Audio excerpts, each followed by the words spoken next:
الحمدللہ رب العالمین والصلاة والسلام علی سید المرسلین اما بعد فاعوذ باللہ من الشیطان الرجیم بسم اللہ الرحمن الرحیم. پڑھیے الصلاة والسلام علیک یا رسول اللہ وعلی آلک واصحابک یا حبیب اللہ. الصلاة والسلام علیک یا نبی اللہ وعلی آلک واصحابک یا نور اللہ. ادب کا بہت بڑا تعلق ہے ہماری تعلیمات اور اسلام کی یوں سمجھیے کلچر کے اندر. آپ اگر ہسٹری آف اسلام دیکھیں بلکہ اس یونیورس کی ہسٹری دیکھیں تو جو شیطان تھا وہ راندہ درگاہ کیوں ہوا تھا؟ وہ اللہ کی بارگاہ سے اسے کیوں نکالا گیا تھا؟ اس نے بے ادبی ہی تو کی تھی نا. حضرت آدم علیہ السلام کی بارگاہ میں اسے سجدہ کرنے کا حکم دیا گیا مگر اس مردود نے تکبر کیا، پراؤڈ کیا اور کیا کہتا ہے؟ انا خیر من، اے اللہ میں اس سے بہتر ہوں. حالانکہ حکم الہی تھا، سارے فرشتے سجدے میں چلے گئے مگر یہ بدبخت کہتا ہے میں اس سے بہتر ہوں. خلقتنی من نار وخلقتہ من طین، اے اللہ تو نے مجھے آگ سے بنایا ہے، اس کو مٹی سے بنایا ہے حضرت آدم کو، میں کیسے اس کو سجدہ کروں؟ یہ وہ بے ادبی تھی، یہ وہ تکبر تھا، یہ اللہ کے حکم کو نہ ماننا تھا. شیطان پہلے سے ہی اللہ کا نافرمان نہیں تھا، بڑا عبادت گزار تھا، جنت کا خزانچی تھا، معلم الملکوت فرشتوں کا استاد تھا، مگر بے ادبی کی سب عبادتیں غارت کر دی گئی، اس کو لعنتی قرار دے کر اللہ کے دربار سے نکال دیا گیا. اب اگر آج کوئی سوچے کہ ایک بے ادبی، ایک گستاخی، نبی کی گستاخی تھی نا، ہے اللہ کا حکم نہ ماننا، تکبر، یہ سب کچھ چھین سکتا ہے. شیطان نے تو ایک بار کہا نا انا خیر من، میں اس سے بہتر ہوں. اور آج جو لوگ روز یہ کہہ رہے ہیں، اچھا زبان سے نہیں کہہ رہے مگر ایٹیٹیوڈ سے کہہ رہے ہیں، انداز سے کہہ رہے ہیں. آپ نے وہ حدیث تو سنی ہوگی نا، بچپن سے ہم وہ حدیث سن رہے ہیں، کتنی مشہور حدیث ہے کہ جس کے دل میں رائی کے دانے کے برابر تکبر ہوگا وہ جنت میں نہیں جائے گا. What is the meaning? رائی کا دانہ اتنا سا اتنا بھی تکبر ہوگا وہ جنت میں نہیں جائے گا. جس کا دل ہی پورا تکبر سے بھرا ہوا ہے اس کا کیا بنے گا؟ سوچئے. ہم کہتے نہیں ہیں مگر ہمارا انداز یہی ہے کہ میں بہتر ہوں، یہ تو غریب ہے، میں امیر ہوں، میں اتنا مشہور ہوں، اس کو کون جانتا ہے، میں اتنا اچھا بیان کرتا ہوں، اس کو تو کچھ آتا ہی نہیں کرنا. عبادت سے تکبر لوگ کر رہے ہوتے ہیں. میں 5 وقت کا نمازی، یہ تو ایک بھی نماز نہیں پڑھتا. میں تہجد گزار، یہ تو کچھ بھی نہیں کرتا. حج کر کے تکبر کر رہے ہوتے ہیں. میں حاجی، یہ تو حج ہی نہیں کرتا. یاد رکھیے انا خیر من کی بہت ساری ایگزامپلز بن سکتی. میں اس سے بہتر ہوں، میں خوبصورت، یہ بدصورت، میں بڑے خاندان والا، یہ چھوٹے خاندان والا، میرے پاس اتنے نوکر چاکر، یہ خود میرا نوکر. یہ وہ چیزیں ہیں جب دل میں آ جاتی ہیں تو پھر ساری عبادتیں، ساری ریاضتیں برباد ہو جاتی ہیں. خدا را شیطان کے ان واروں کو سمجھو. یہ وہ بے ادبیاں ہیں، یہ وہ گستاخیاں ہیں، یہ وہ غلطیاں ہیں جو آج ہمارے معاشرے میں بڑھتی چلی جا رہی ہیں. اور انفارچونیٹلی، بدقسمتی سے کوئی اس کے بارے میں نہ پڑھنے کے لیے تیار ہے نہ سیکھنے کے لیے تیار ہے. یہ سب سے خطرناک شیطان کے واروں میں سے ایک وار ہے جو تکبر دل میں پیدا کر دیتا ہے. شیطان کے وار پتہ ہے کیسے کیسے ہیں؟ جب یہ انسیڈنٹ ہوا نا، شیطان کو راندہ درگاہ کر دیا گیا، نکال دیا گیا، پھر شیطان کی اور اللہ تبارک و تعالیٰ کی بارگاہ میں گویا ایک مکالمہ ہوا. سنیے غور سے. اللہ تعالیٰ نے شیطان کو جب اپنی بارگاہ سے نکالا تو شیطان نے اللہ سے درخواست کی کہ یا الہی تو نے مجھے مردود کر ہی ڈالا ہے تو اب مجھے اولاد آدم پر کنٹرول دے دے، قدرت دے دے تاکہ میں انہیں گمراہ کر سکوں. اللہ نے فرمایا تجھے کنٹرول دیا گیا، تجھے قابو دیا گیا. کہنے لگا اللہ کچھ اور زیادہ دے. فرمایا تو ان کے مالوں میں شرکت کر سکے گا، یعنی ان کے پیسے بھی غلط کاموں میں استعمال کروا سکے گا. کہنے لگا یا اللہ اور دے، اور پاور چاہیے. فرمایا جا تو ان کے سینے تیرے رہنے کے گھر ہوں گے، تو ان کے دلوں میں رہ سکے گا. اب جب یہ ساری باتیں ہو گئیں تو حضرت آدم علیہ السلام نے اللہ سے عرض کی مولا تو نے شیطان کو تو ہم پر پورا تسلط دے دیا، غلبہ دے دیا، اب اے اللہ ہم اس کے مکر و فریب سے میں اور میری اولاد کیسے بچیں گے؟ تو اللہ تبارک و تعالیٰ نے فرمایا آدم تیرے ہاں جو بچہ پیدا ہوگا اس پر میں ایک زبردست فرشتہ معین کر دوں گا جو اسے شیطانی وساوس سے بچائے گا۔ عرض کی الہی اور زیادہ کر، سیکیورٹی کا انتظام اور زیادہ کر دے۔ ارشاد ہوا اے آدم تیری اولاد ایک نیکی کرے گی میں اسے 10 گنا اجر دوں گا۔ عرض کی مولا کچھ اور زیادہ کر دے۔ فرمایا میں ان سے توبہ کا مادہ یعنی توبہ کرنے کا جو وعدہ ہے وہ نہیں چھینوں گا جب تک ان کے جسموں میں روحیں باقی ہیں۔ عرض کی یا اللہ اور زیادہ کر۔ فرمایا میں ان کے سروں پر مغفرت کا تاج رکھوں گا اور کسی کی پرواہ نہیں کروں گا۔ حضرت آدم فرماتے یا اللہ اب یہ میرے لیے کافی ہے۔ تو یہ نیکی اور بدی کی جو جنگ ہے نا یہ فرام دا ڈے ون سے سٹارٹ ہے۔ شیطان کا کام ہمیں بہکانا ہے، شیطان کا کام ہمیں بھٹکانا ہے، جہنم کی طرف لے جانا ہے۔ شیطان شروع سے یہ چاہتا ہے کہ میں جہنم میں جاؤں گا تو میں اپنے ساتھ ان لوگوں کو بھی لے کر جاؤں، لیکن مسئلہ یہ ہے کہ آج لوگوں نے شیطان سے دوستی لگا لی ہے۔ ہاں ایسا ہی ہے، حالانکہ قرآن پتہ ہے کیا کہتا ہے؟ قرآن پڑھیں تو پتہ چلے نا، اِنَّهُ لَكُمْ عَدُوٌّ مُبِينٌ، بے شک شیطان تمہارا کھلا دشمن ہے، اوپن اینیمی کہا قرآن نے میرا اور آپ کا۔ مگر کمال یہ ہے کہ ہم شیطان سے دوستی لگائے بیٹھے، قرآن دشمن کہتا ہے اور مسلمان اسے دوست بنائے بیٹھے۔ یہ میں ثابت کروں گا، ابھی بتاؤں گا آپ کو۔ یہ بڑی عجیب بات ہے کہ مسلمان شیطان سے دوستی لگائے بیٹھا ہے۔ اللہ تبارک و تعالیٰ نے جب شیطان کو مردود کیا نا تو شیطان نے کہا الہی تو نے بنی آدم میں پیغمبروں کو بھیجا ہے، ان کو کتابیں دی ہیں، تو میرے پیغمبر اور میری کتابیں بھی ہونی چاہیے۔ ذرا سنیں شیطان کی باتیں ہیں، میرے پیغمبر اور میری کتابیں بھی ہونی چاہیے۔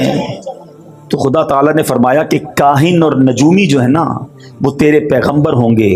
عرض کیا میری کتاب؟ فرمایا جھوٹے شیروں کی کتاب جو ہے وہ تمہاری کتاب ہوگی۔ یہ نجومیوں کے پاس جو لوگ جاتے ہیں نا، کاہنوں کے پاس، کوئی پتہ بتا دیں، کوئی نمبر بتا دیں، کوئی جناب کوئی پاسا بتا دیں، ہر بندہ عجیب و غریب لوگوں سے دوستیاں لگائے، پر فرمایا یہ تیرے پیغمبر ہوں گے۔ یہ تک بندیوں اور شعر جھوٹی شاعری کی کتابیں تیری کتابیں ہوں گی۔ اور شیطان کہتا ہے کہ میرے مؤذن کون ہوں گے؟ اللہ اکبر۔ عرض کیا میرے مؤذن؟ فرمایا راگ اور گانا تیرے مؤذن ہوں گے۔ عرض کرتا ہے میری مسجد کیا ہوگی؟ فرمایا فتنہ انگیز بازار تیری مسجدیں ہوں گی۔ عرض کیا میرا کھانا کیا ہوگا؟ فرمایا جس کھانے پر میرا نام نہ لیا گیا شیطان وہ تیرا کھانا ہوگا۔ اللہ اکبر۔ عرض کرتا ہے میرا پانی کیا ہوگا؟ فرمایا جو نشیلی چیزیں ہوں گی، اے شراب پینے والو، اے منشیات کی طرف جانے والو سنو، یہ شیطان کے مشروب ہے۔ اللہ اکبر۔ شیطان کہتا ہے میرا جال کیا ہوگا؟ فرمایا عورتیں تیرا جال ہوں گی۔ اے میرے میٹھے اسلامی بھائی، دشمن سے جب مقابلہ کرنا ہوتا ہے نا تو اس کے ہتھیار پتہ ہونے چاہیے، اس کے وار پتے ہونے چاہیے۔ ایئر فورس کا مقابلہ ایئر فورس کرتی ہے، نیوی کا مقابلہ نیوی کرتی ہے، آرمی کا مقابلہ آرمی کرتی ہے۔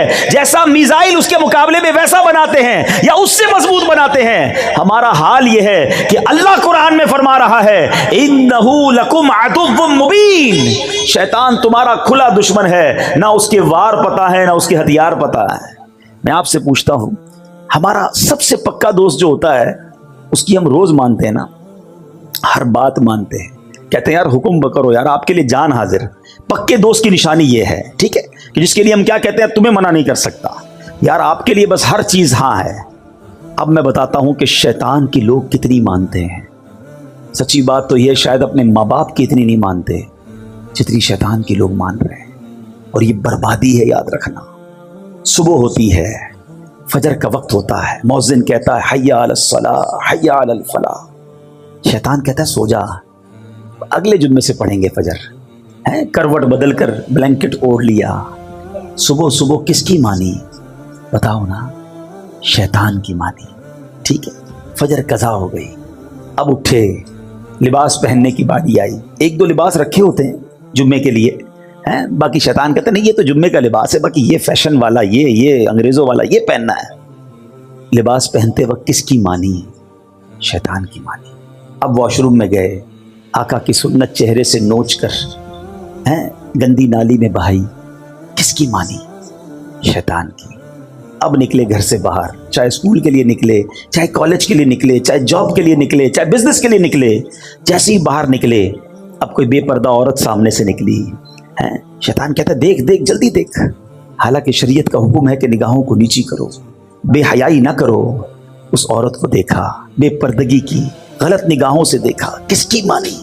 شیطان کی۔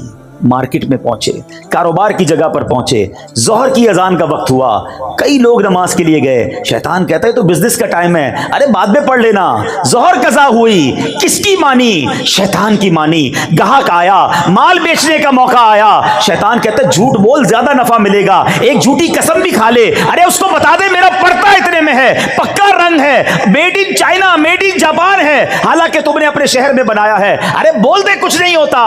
کس کی مانی؟ شیطان کی مانی۔ عصر کی اذان ہوئی، نماز قضا ہوئی، کس کی مانی؟ شیطان کی۔ تمہاری مغرب قضا ہوئی، کس کی مانی؟ شیطان کی۔ عشاء قضا ہوئی، کس کی مانی؟ شیطان کی۔ رات گھر میں آئے، ہاتھ میں ریموٹ لیا، اب ٹی وی آن کیا، کہیں فلمیں دیکھی، کہیں ناچ دیکھا، کہیں گانے سنے، بتاؤ کس کی مانی؟ شیطان کی۔ ارے شریعت تو کہتی ہے اللہ رسول کا نام لے کے سونا ہے، مگر موبائل ہاتھ میں ہے، کمرے کی لائٹیں بجھی ہوئی ہیں، آنکھیں حرام دیکھ رہی ہیں، وہ مناظر دیکھ رہی ہیں جو اللہ اور اس کے رسول کو ناراض کرنے والے ہیں، بتاؤ کس کی مانی؟ شیطان کی۔ ایک دن میں صبح سے شام تک ہم نے کتنی باتیں شیطان کی مانی۔ اللہ کہتا ہے یہ تمہارا کھلا دشمن ہے، یہ دشمنی ہے، یہ اپنے دل پر ہاتھ رکھ کے پوچھو، یہ دوستی لگائی ہوئی ہے۔ ارے مرد تو وہ ہوتا ہے، واقعی اللہ اور اس کے رسول کا بندہ وہ ہوتا ہے کہ جب مؤذن کہے حی علی الصلاۃ، حی علی الفلاح، ٹھنڈی کی راتیں ہیں، وضو کے لیے پانی بھی گرم نہیں ہے، مگر بندہ بستر سے اٹھے کہے شیطان میں تیرا بندہ نہیں، میں رحمان کا بندہ ہوں، میں اللہ کا بندہ ہوں، اور جائے مسجد میں جا کر فجر پڑھے، جو صبح شیطان کو ہراتا ہے، جو دوپہر شیطان کو ہراتا ہے، جو عشاء میں شیطان کو ہراتا ہے، جو حرام روزی آتی ہے تو شیطان کو ہراتا ہے۔ یاد رکھنا میرے میٹھے اسلامی بھائیوں، ایک فائٹ ہونے والی ہے، ایک فائنل فائٹ ہونے والی ہے میری اور آپ کی شیطان سے، اور وہ ہوگی آخری لمحوں میں، جب زندگی کا آخری وقت ہوگا نا۔ روایتوں کا مضمون ہے شیطان بندے کے سامنے آتا ہے اس کے مرحوم رشتہ داروں کی شکل میں، کسی کی ماں کی شکل میں، کسی کے والد کی، کسی کی دادا نانی کی شکل میں، اور آ کر کہتا ہے بیٹا مرنے کے بعد پتا چلا اسلام صحیح مذہب نہیں ہے، تو عیسائی ہو جا، معاذ اللہ تو یہودی ہو جا، تو اسلام کو چھوڑ دے۔ جو روز شیطان کی مان رہا ہوگا، جو روز فائٹ میں ہار رہا ہے، بتاؤ وہ فائنل فائٹ میں کیسے جیتے گا؟ خدا نہ خواستہ اگر ادھر شیطان کی مان لی اور اس نے ایمان سنیچ کر لیا، ایمان چھین لیا، تو بنے گا کیا ہمارا؟ ساری نیکیاں اعمال تو بات کی بات ہے نا، حج، عمرے، زکوٰۃ، نمازیں، روزے، یہ سب بعد میں ہیں، اگر ایمان سلامت لے کر نہ گئے تو کیا بنے گا؟ اور قربان اس شخص کی ہمت پر جو صبح و شام شیطان سے مقابلہ کر رہا ہے، جو روز نمازیں پڑھ رہا ہے، روز سنت پر عمل کر رہا ہے، شیطان بڑے وسوسے دلاتا ہے، وہ نہیں مانتا اس کی، انشاءاللہ وہ آخری وقت بھی شیطان کو کہے گا کہ میں تیری نہیں مانوں گا، اور لا الہ الا اللہ محمد الرسول اللہ کہہ کر دنیا سے چلا جائے گا۔ اب آپ نے طے کرنا ہے کہ زندگی شیطان کی دوستی میں گزارنی ہے یا اس مردود سے لڑنا ہے۔ یہ ویسے ہی نعرہ نہیں لگاتے ہمارے امیر اہل سنت، یہ دعوت اسلامی والوں کے جو نعرے ہوتے ہیں نا، اس کے پیچھے ایک پورا فینومینا ہوتا ہے، پوری ایک سمجھ لے کہ فلسفہ ہوتا ہے۔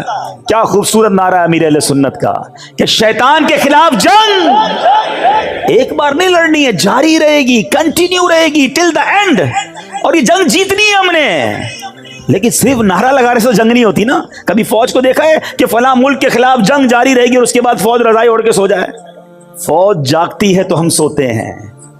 تو ہمیں بھی اگر واقعی اپنے ایمان کی حفاظت کرنی ہے، یہ بزرگوں کو ویسی فکر نہیں ہوتی تھی۔ سیدی غوث اعظم، اللہ اکبر، پیران پیر، پیر دستگیر، ولیوں کے سردار، آپ کہتے ہیں ایک بار عید کا دن تھا، فرماتے لوگ کہہ رہے ہیں آج عید کا دن ہے، عید کا دن ہے۔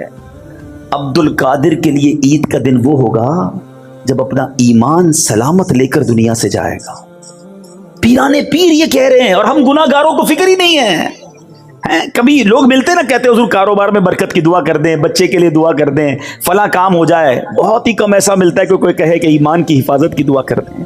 کسی کو ٹینشن ہی نہیں ہے۔ سوچئے یہ سب سے قیمتی چیزیں میرے اور آپ کے پاس، اور میں آپ کو صحیح بتاؤں، نبی پاک علیہ الصلوۃ والسلام کی دعائیں پڑھیں نا، ان میں بڑی مشہور دعا ہے، یا مقلب القلوب ثبت قلبی علی دینک، اے دلوں کو پھیرنے والے مجھے اپنے دین پر ثابت قدمی عطا فرما۔ اللہ کے نبی دعا کر رہے ہیں، یہ ہماری تعلیم کے لیے نا۔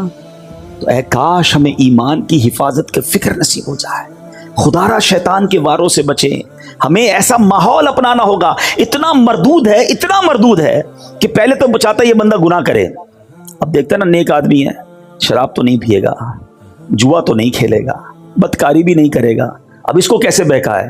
سنو، شیطان کے وار سمجھو، جب یہ دیکھتا ہے نا کہ اس سے کوئی بڑا گناہ نہیں کرا سکتا، تو پھر وہ اس کی نیکیاں کم کروانا شروع کرتا ہے کہ چلو سنتیں چھڑوا دو، نفل تو چھڑواؤ نا، درود تو چھڑوا دو، تلاوت تو چھڑواؤ، کیونکہ یہ جو سنتیں نوافل ہوتے ہیں نا، یہ حصار ہے۔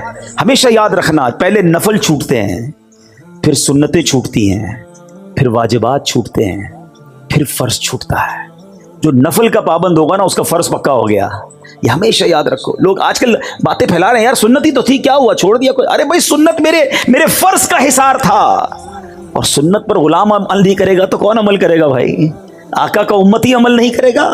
آقا فرماتے فمن رغب عن سنتی فلیس منی، جو میری سنت پر عمل نہ کرے وہ ہم میں سے نہیں۔ اور ادھر لوگ مذاق اڑا رہے ہیں کہ سنت یہ چھوڑ دو، نہیں جناب، سنت کیسے چھوڑ دوں؟ ہمیں سنت کو تھامنا ہے۔ نبی پاک کا وہ فرمان ہی کافی ہے کہ جس نے میری سنت سے محبت کی اس نے مجھ سے محبت کی، اور جس نے مجھ سے محبت کی وہ میرے ساتھ جنت میں جائے گا۔ جنت میں جانا ہے نا نبی پاک کے ساتھ، تو سنت کا راستہ ہی جنت کا راستہ ہے۔ تو سنت پر عمل کیجیے۔ اللہ سلامت رکھے دعوت اسلامی کے مدنی ماحول کو، جو پکڑ کر ہمیں سنتوں پر عمل کراتے ہیں۔ شیطان کیسے نیکیاں کم کرواتا ہے، کتنا مردود ہے، اس کے وار سمجھو۔ حضرت امیر معاویہ رضی اللہ تعالیٰ عنہ، صحابی رسول، کاتب وحی، کیا کمال کا مرتبہ ہے، اور کتنا خوف خدا تھا آپ کا۔ ایک بار آپ سوئے ہوئے، فجر کا وقت ہوا، آواز آئی اٹھ جائیے، نماز پڑھ لیجئے۔ آپ بیدار ہوئے، دائیں دیکھا، بائیں دیکھا، کوئی جگانے والا نظر نہیں آیا۔ کہ کون ہے جس نے مجھے جگایا؟ کہ حضور شیطان۔ کہ شیطان نے کب سے نماز کے لیے جگانا شروع کر دیا؟ کہ حضور مسئلہ یہ ہے کہ تھوڑے دنوں پہلے بھی آپ تھوڑا لیٹ اٹھے تھے، آپ کی فجر کی جماعت چلی گئی، آپ نے رونا شروع کیا، گریہ وزاری کی۔ میں نے فرشتوں کو گفتگو کرتے سنا کہ امیر معاویہ رضی اللہ تعالیٰ عنہ کی گریہ وزاری سن کر، ان کی گریہ وزاری اور جماعت قضا ہونے کے درد کی وجہ سے اللہ کریم نے ان کو 70 جماعتوں کا ثواب عطا فرما دیا۔ میں نے سوچا آج ٹائم پہ اٹھا دوں، آپ ایک ہی پڑھ لیں، اگر آپ کی وہ چلی گئی تو پھر آپ نے رونا ہے اور آپ کو 70 کا ثواب مل جانا ہے۔ اس واقعے سے سیکھنے کو کیا ملا؟ کہ یہ مردود چاہتا یہ ہے کہ ہماری نیکیاں برباد ہو۔ ایسے وار ہیں اس بدبخت کے، اور ہم سمجھتے ہی نہیں ہیں، اس کی باتوں پہ آ جاتے ہیں۔ اب اتنے سارے کاروباری لوگ بیٹھے ہیں، صدقہ کرتے ہیں، بہت اچھی بات۔ شیطان کیسے برداشت کرے گا کہ آپ صدقہ دیں اور جنت میں چلے جائیں؟ اب وہ صدقہ ہو گیا نا، اب وہ چاہتے ہیں اس کو برباد کروا دو، پیسے بھی گئے اور اعمال بھی چلے جائیں۔ وہ کیسے ہوگا؟ اب شیطان ریاکاری لے کر آئے گا، دکھلاوے کی بیماری لائے گا۔ پہلے تو کہتے تھے نا نیکی کر دریا میں ڈال، اب تو نیکی کر فیس بک پہ ڈال۔ ہاں، ادھر پہلے تو بچپن میں وہ دیکھتے تھے سلائی مشین، کچھ لوگ مل کے کسی غریب کو دے رہے ہوتے تھے، اخبار میں تصویر کسی کی چھپتی تھی۔ اب تو ہر بندے کے پاس اپنا اخبار ہے، اب تو جو کرنا ہے اس نے ڈال دینا ہے۔ پچھلے دنوں کرونا وائرس کے زمانے میں بڑا مذاق بنا تھا کہ 5 6 لوگ ایک تھیلا اناج کا لے کر کسی غریب کو دے رہے ہوتے تھے اور اس کی سیلفی بنا کر اس کی غربت کا جنازہ نکالتے تھے۔ قرآن کیا کہتا ہے؟ یا ایھا الذین آمنوا لا تبطلوا صدقاتکم بالمن والاذی، اے ایمان والو اپنے صدقے ضائع نہ کرو، باطل نہ کرو، احسان جتا کر اور تکلیف پہنچا کر۔ اب صدقہ بھی دے رہے ہیں اور احسان بھی جتا رہے ہیں۔ یاد ہے نا، میں نے قرضہ دیا تھا، بھول تو نہیں گیا؟ ہاں، نوکری کرتا تھا، میری وجہ سے کاروبار پہ چڑھا ہے، تیری بہن کی شادی میں نے کرائی تھی، موٹر سائیکل تجھے دلائی کس نے، یاد ہے کہ نہیں؟ استغفر اللہ، اس لیے پیسے دیے تھے کہ اب جتانا ہے، اب بتانا ہے۔ یہ برباد ہو گیا آپ کا صدقہ۔ اللہ سے اجر مانگو نا، اور یہ احسان جتانے والا سوچے، خدا کی قسم سوچے، اس میں میرا اور آپ کا کیا کمال ہے کہ اگر ہم اللہ کی راہ میں خرچ کر رہے ہیں۔ کس نے دیا مال؟ بتاؤ نا، بتائیے کس نے مال دیا ہے؟ اللہ نے دیا ہے۔ میں بھی تو غریب ہو سکتا تھا، میرے بچے بھی تو بھوکے ہو سکتے تھے. آج میرا ملازم میرے دروازے پر آ کر کہتا ہے کہ مجھے میری ماں کے لیے علاج کے لیے پیسے چاہیے. یہ حال میرا بھی تو ہو سکتا تھا کہ میں کسی کے دروازے پر کھڑا ہوتا کہ میری ماں ہاسپٹل میں ہے, میرے پاس بل دینے کے لیے پیسے نہیں, بہن کی شادی ہونے والی ہے, میرے پاس جہیز کے پیسے نہیں. آج تم کسی کی مدد کر کر یہ سمجھتے ہو میں نے کیا ہے. خدا کی قسم یہ اللہ کی عطا ہے.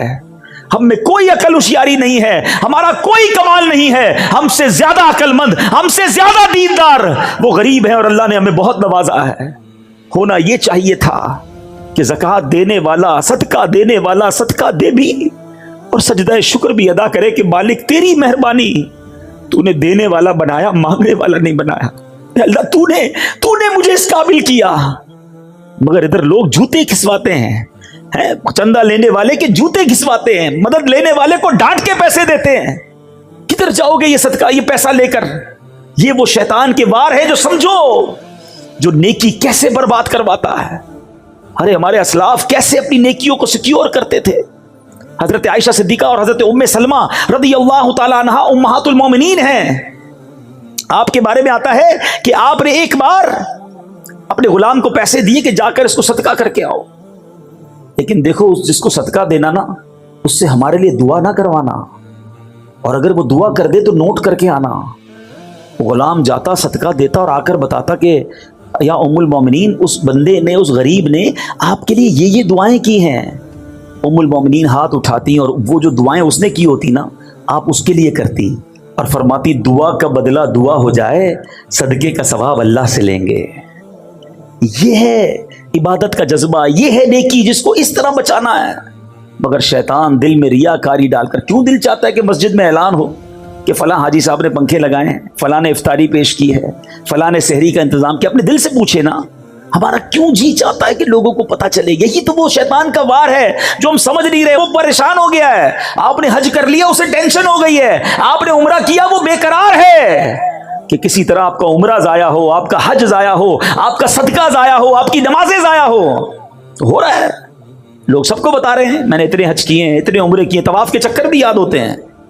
اچھا بزرگوں کے بارے میں آتا ہے کہ بندہ نیکی کر کے بھول جائے اور گناہ کر کے یاد رکھے. ہمارا ماجرا یہ ہے کہ ہم گناہ کر کے بھول بیٹھے اور نیکیاں ساری یاد رکھی ہیں.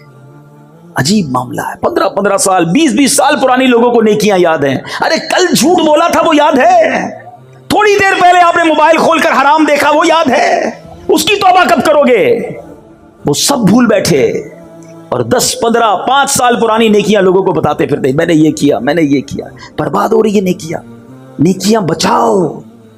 اخلاص کی تعریف علماء یہ لکھتے ہیں کہ اخلاص یہ ہے کہ جس طرح تم اپنے گناہوں کو چھپاتے ہو اس طرح اپنی نیکیوں کو چھپاؤ.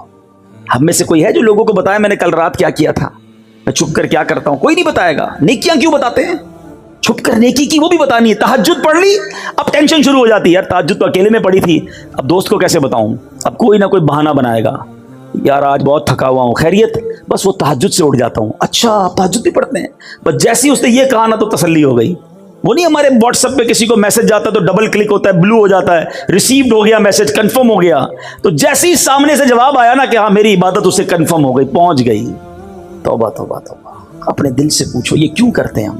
اللہ مجھے بھی محفوظ رکھے, آپ کو بھی محفوظ رکھے. یہ واقعی بڑا بڑا مردود ہے. اس دشمن کو پہچانو. جبھی تو قرآن کہتا ہے انہو لکم عدو مبین, کہ تمہارا کھلا دشمن ہے. اس سے تو پہلے اللہ کو کہا ہے کہ میں تیرے بندوں کو بہکاؤں گا, اور ہم اس کے پیچھے چلے جا رہے ہیں. دوستی لگائی ہوئی ہے. تو آؤ آج نیت کر لو ہم شیطان سے دوستی نہیں کریں گے. صلو علی الحبیب صلی اللہ تعالی علیہ وسلم.